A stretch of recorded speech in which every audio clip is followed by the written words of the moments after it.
दोस्तों, मेरे चैनल में आप सभी का स्वागत है। आज जो कहानी हम सुनने वाले हैं वो कहानी सुनकर आपकी आंखें भर आएंगी। यह कहानी है एक गरीब पिता और उसकी बेटी की। एक बार एक गरीब व्यक्ति अपनी बेटी को उसके स्कूल से लेकर शहर के एक महंगे होटल में पहुंचा। वह सामान्य कपड़ों में था और उसकी बेटी भी स्कूल के ही ड्रेस पहनी हुई थी। जब दोनों होटल के अंदर पहुंचे तो वेटर ने पूछा कि सर, आप क्या खाना पसंद करोगे? आप अपना ऑर्डर बता दीजिए। तब उस व्यक्ति ने कहा कि आप मेरी बेटी के लिए एक प्लेट पाव भाजी लेकर आ जाइए, बस। वेटर ने कहा, सर आप कुछ नहीं लेंगे? आपके लिए भी कुछ लेकर आऊं? तो गरीब व्यक्ति ने कहा कि मेरे लिए कुछ नहीं, आज मेरी बेटी के लिए पार्टी है।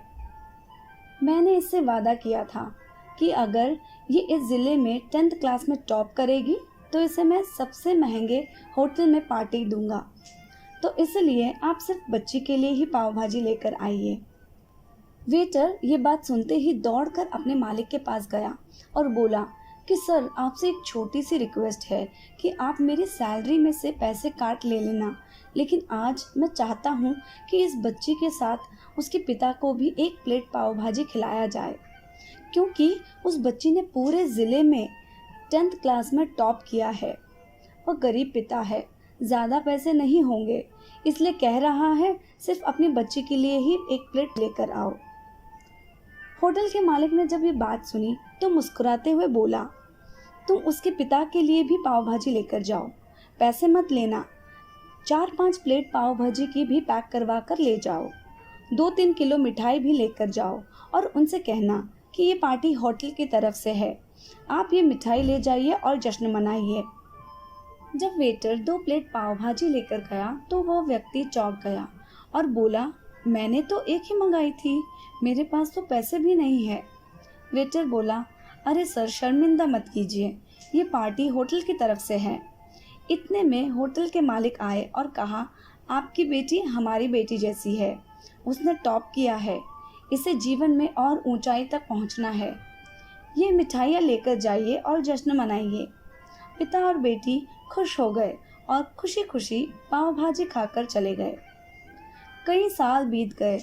उस गरीब पिता की लड़की अब यूपीएससी की तैयारी करके कलेक्टर बन चुकी थी और इत्तेफाक से उसी शहर में उसकी पोस्टिंग हुई थी। उस लड़की ने उस होटल में सूचना पहुंचा दी कि मैं उस होटल में लंच करने के लिए आ रही हूं। होटल के मालिक ने जब ये सुना कि कलेक्टर साहिबा हमारे होटल में लंच के लिए आ रही है तो उन्होंने होटल को पूरी तरह से सजवा दिया। गांव में ये बात पूरी तरह से फैल गई और कस्बे के सभी लोग उन्हें देखने के लिए आने लगे। कलेक्टर अपने पिता के साथ उस होटल में पहुंची। कलेक्टर ने होटल के मालिक से कहा कि शायद आपने मुझे पहचाना नहीं, हम वही पिता पुत्री हैं जो कि हमारे 10th क्लास टॉप करने पर आपने मुझे पार्टी दी थी। आज फिर से हम दोनों आए हैं और आज पार्टी हम देंगे आपको, आपके पूरे स्टाफ को और इस पूरे गांव को, क्योंकि आपने गरीबी का सम्मान किया है।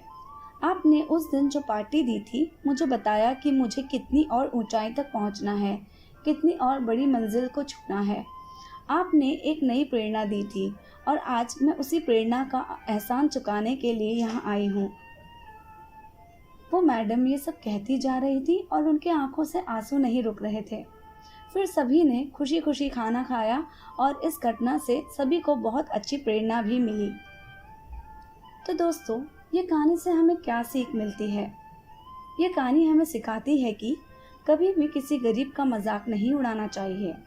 हो सके तो उसकी मदद करना चाहिए और अगर मदद ना भी कर सको तो भी उसका मजाक मत उड़ाना। इस कहानी में इंसानियत की कितनी सुंदर मिसाल दी गई है जो उस छोटी बच्ची के दिमाग में भी छप गई थी और उसे जीवन में कुछ अच्छा करने की प्रेरणा मिली। ये कहानी यही समाप्त होती है। धन्यवाद। आशा करती हूँ इस कहानी से किसी न किसी को कुछ न कुछ सीख ज़रूर मिली होगी। इस तरह की नैतिक कहानियाँ या मॉरल स्टोरी सुनने के लिए मेरे चैनल को सब्सक्राइब करें, लाइक और शेयर करें। अगर आपकी कोई राय हो तो कमेंट कर ज़रूर बताएं। धन्यवाद।